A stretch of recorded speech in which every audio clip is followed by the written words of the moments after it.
Story 1. The Vanishing Hitchhiker.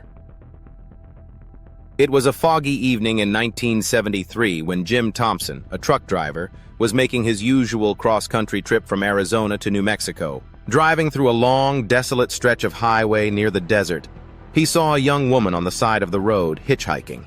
She was pale, wearing a thin dress, and looked like she had been out in the cold for hours. Jim, being a good Samaritan, pulled over and offered her a ride. She silently got into the passenger seat and thanked him in a soft, tired voice. Jim tried to ask where she was headed, but she only said she needed to get to Alamogordo, a nearby town. She seemed distant, staring out the window and giving short responses. Something felt off, but Jim thought maybe she was just exhausted or had been through a tough time. After about 15 minutes of driving, Jim glanced over at her again, but she was gone. The seat was empty, and the door hadn't opened. He pulled over in shock, but there was no sign of her. She had completely disappeared. Shaken, Jim drove straight to Alamogordo and told the local sheriff about the strange incident. The sheriff listened, his face grave. "You're not the first one to pick her up," he said. He explained that the girl Jim described matched the appearance of a young woman who had died in a car accident on that very stretch of road years before. Several drivers had reported picking up a similar hitchhiker, only for her to vanish during the ride. To this day, some drivers on that highway claim to see a lonely figure standing on the roadside, waiting for a ride. Story 2. The Black-Eyed Kids of Clinton Road. In the remote backwoods of Clinton Road in New Jersey, one of the most haunted roads in America, drivers have experienced strange and terrifying encounters. One of the creepiest legends involves the black-eyed children. In 2015, Dave and Karen, a couple driving late at night, found themselves on Clinton Road after a wrong turn. As they drove deeper into the woods, Karen noticed two small children standing on the side of the road. They were both barefoot, wearing old-fashioned clothes and staring blankly ahead. Dave slowed down, unsure whether to stop, but something about the kids filled both of them with unease. Karen rolled down the window slightly to ask if they were okay. The taller of the two children stepped closer, revealing his pitch-black eyes. "Help us," the boy said, his voice monotone. "We need a ride." Karen froze in fear, and Dave immediately sped off without saying a word. As they drove away, Karen turned to look back, but the children were gone. They hadn't run, and there was no place to hide on that stretch of road. The black-eyed children have been reported by other drivers on Clinton Road, always standing by the roadside, asking for a ride. Those who stop claim the children's eyes are soulless black voids that seem to stare straight through you. Story 3. The Phantom Car Chase. In 2009, a police officer named Sergeant Ian Kilgore was working the night shift in a rural part of Colorado. While on patrol, he received a call about a suspicious car in an area known for illegal street racing. As he approached the intersection, he saw a sleek, dark-colored sports car speeding down the road at over 100 mph.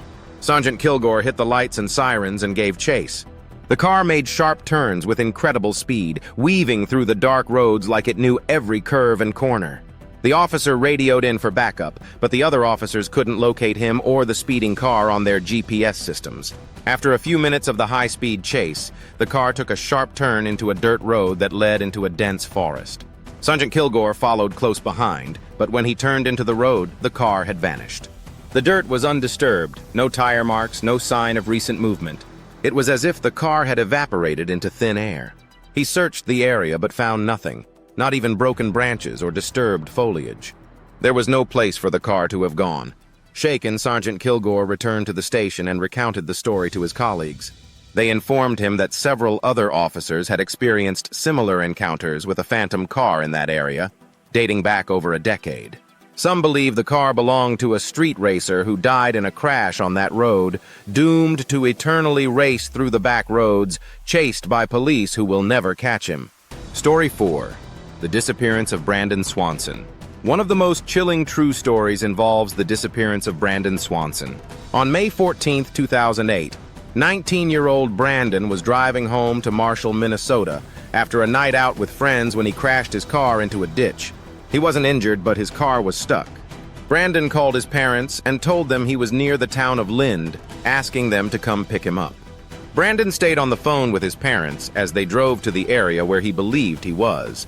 But after searching for over an hour, his parents couldn't find him. Brandon grew frustrated, saying he could see the lights of a nearby town and decided to walk towards them. His parents stayed on the phone with him, trying to guide him, but Brandon was disoriented. Suddenly, Brandon exclaimed, "Oh, shuck!" and the phone cut off. His parents called back, but he never answered. The police launched an extensive search, but Brandon was never found. His car was located 20 miles from where he had told his parents he was, adding to the mystery. Despite searches involving helicopters, dogs, and hundreds of volunteers, no trace of Brandon has ever been discovered. To this day, his disappearance remains one of the most baffling mysteries in Minnesota. Story 5. The Woman in White.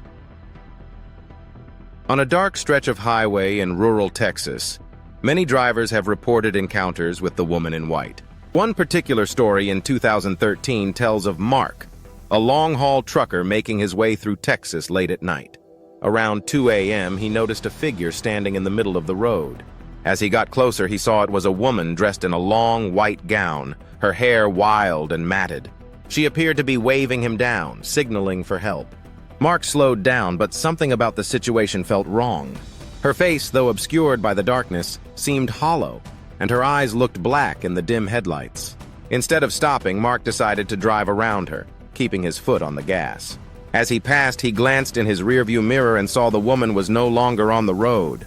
Instead, she was standing directly behind his truck, impossibly fast for someone to move that far in seconds. Shaken, Mark floored the accelerator and didn't stop until he reached the next town.